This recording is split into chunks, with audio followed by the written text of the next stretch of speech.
Every March in the middle of the California desert, hundreds of thousands of tennis fans gather in a place that looks more like a luxury resort than a sporting venue. Palm trees, mountain range in the distance, and sunshine almost every single day.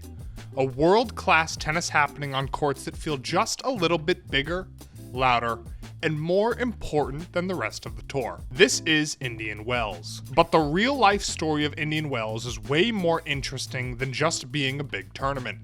Because this event went from a small experiment in the 1970s to the most attended tennis tournament in the world outside the majors. And it even became the site of one of the most infamous controversies in tennis history. So today, we're breaking down how Indian Wells became the unofficial 5th Grand Slam. But before we dive in, as always, if you enjoy deep dives into the strange, controversial, and fascinating stories of tennis history, make sure to like the video and subscribe to Hot Take Tennis. It really helps the channel grow. Thanks so much. Alright, now let's talk about the desert. So the story of Indian Wells begins in 1974. At the time, tennis was going through a strange transition. The Open era had only started a few years earlier in '68, and professional tennis tours were still evolving. The sport didn't yet have the massive global structure it has today. Enter Charlie Pasarell and Raymond Moore, two former professional players who had a bold idea. They wanted to create a big tennis event in the California desert. Not New York, not LA, not Miami, but the desert. At first, the tournament wasn't even part of the official tour. Between 74 and 76, it operated as a non-tour event. And from 1977 to 89, it became part of the Grand Prix Tennis Tour, which was one of the predecessors to today's ATP Tour. The event moved around Southern California for years before eventually settling in Indian Wells, California. And slowly, quietly, it started growing. Today, the tournament is officially known as the BNP Paribas Open, but the name isn't what made it famous. The scale did. Indian Wells is part of the ATP Masters 1000 series on the men's tour and the WTA 1000 level on the women's tour. Those are the highest categories of tournaments outside the slams. But Indian Wells has always been different from the other Masters, because it's huge. The tournament is played at the Indian Wells Tennis Garden, one of the most impressive tennis facilities on the planet. The main stadium there holds over 16,000 spectators, making it the second largest permanent tennis stadium in the world, behind only Arthur Ashe Stadium at the US Open. But the real jaw-dropping number is attendance. In 2024, the tournament welcomed 493,440 fans. That makes Indian Wells the most attended tennis tournament in the world outside of the slams. And in some years, it actually rivals the attendance of certain majors. This is why that nickname stuck, the 5th Grand Slam. Not because it awards slam titles, but because in almost every other way, it feels like one. Indian Wells is also famous for something called the Sunshine Double. Every year in March, the ATP and WTA tours come to the United States for two huge back-to-back tournaments. First, Indian Wells, then immediately after, the Miami Open. Both events are Masters 1000 and WTA 1000 tournaments played on outdoor hard courts. Winning both in the same year is extremely difficult because the tournaments are stacked with elite players and take place over multiple weeks. But when someone manages to win both Indian Wells and Miami back-to-back, it earns a special nickname, the Sunshine Double. Only a handful of players in tennis history have accomplished it, and doing it usually signals that a player is dominating the entire sport. Now, for many years, the men's and women's events weren't actually held together. Originally, the women's tournament took place a week before the men's event. But in '96, Indian Wells became one of the first major tournaments to become fully combined, meaning ATP and WTA events were held simultaneously. This change made the tournament feel even bigger. With more stars meant more matches, which meant more fans. And in 2004, the tournament expanded again. The singles draw increased to 96 players. In fact, it's one of the largest draws anywhere in professional tennis. The format is also unique. The top 32 seeds receive a bye, meaning they skip the first round entirely, and start in round 2. This allows the biggest stars to arrive later in the tournament while still giving opportunities to dozens of lower-ranked players.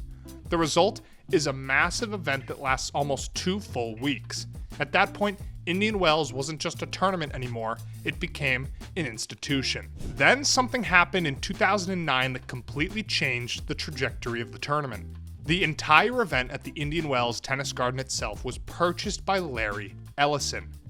Ellison is the billionaire founder of Oracle, one of the largest tech companies in the world, and he also happens to be a massive tennis fan. Unlike many sports owners who simply treat teams or events as business investments, Ellison actually loves tennis, and he began pouring money into Indian Wells, upgrading facilities, improving the fan experience, expanding the grounds. Under Ellison's ownership, the tournament transformed into what many players now consider the best run event on the entire tour. Players routinely say the same thing. Indian Wells feels like a Grand Slam without the chaos. But for all its prestige, Indian Wells has one of the darkest moments in tennis history. The year was 2001. Serena Williams and Venus Williams were scheduled to meet in the semifinals. It would have been one of the biggest matches of the tournament. But just minutes before the match, Venus withdrew with an injury. Immediately, rumors began spreading throughout the crowd. People started speculating that the Williams sisters were fixing matches to avoid playing each other. When Serena walked out for the final the next day, the crowd erupted in boos. And it didn't stop. Fans booed her throughout the entire match. They even cheered when she made double faults or unforced errors. Serena still won the tournament, but when she stepped up for the trophy ceremony, the booing continued. It was one of the most uncomfortable moments tennis has ever seen. Days later, Richard Williams, Serena and Venus's father, said that he heard racial slurs from the crowd, including someone threatening to skin him alive. The tournament director, Charlie Passerell, later said he was humiliated by the crowd's behavior, but the damage had already been done. The Williams sisters decided they would never play Indian Wells again. And for the next 14 years, the two biggest stars in women's tennis refused to return to the tournament. Despite threats of ranking penalties and financial sanctions, they stayed away. Indian Wells continued to grow, but there was always a shadow over the event, because the two most dominant players of their era simply weren't there. Then, in 2015, something unexpected happened. Tournament owner Larry Ellison personally called Serena Williams. And after that conversation, Serena made a historic decision. She would return. Her comeback at Indian Wells in 2015 became one of the most emotional moments in modern tennis history. Fans gave her a standing ovation. It felt like the tournament and the sport were finally moving forward. And the following year, Venus returned as well, officially ending the boycott. Even today, Indian Wells continues to evolve. In 2024, the tournament introduced mixed doubles for the first time, marking another step toward making the event feel even more complete. Because that's really the identity of Indian Wells. It's not just a big tournament, it's a tournament that keeps getting bigger. So is Indian Wells actually the 5th Grand Slam? Well, technically no. It doesn't award slam titles, it doesn't have best of 5 matches, and it doesn't carry the historic prestige of the 4 majors. But in almost every other way, it comes close. Massive crowds, world-class facilities, 2 full weeks of competition, and a player field as strong as any tournament on the calendar. That's why the nickname has survived for decades, because Indian Wells isn't just another Masters tournament. It's something bigger, something closer to a major. And every March, the tennis world comes to California to prove it. See you next time.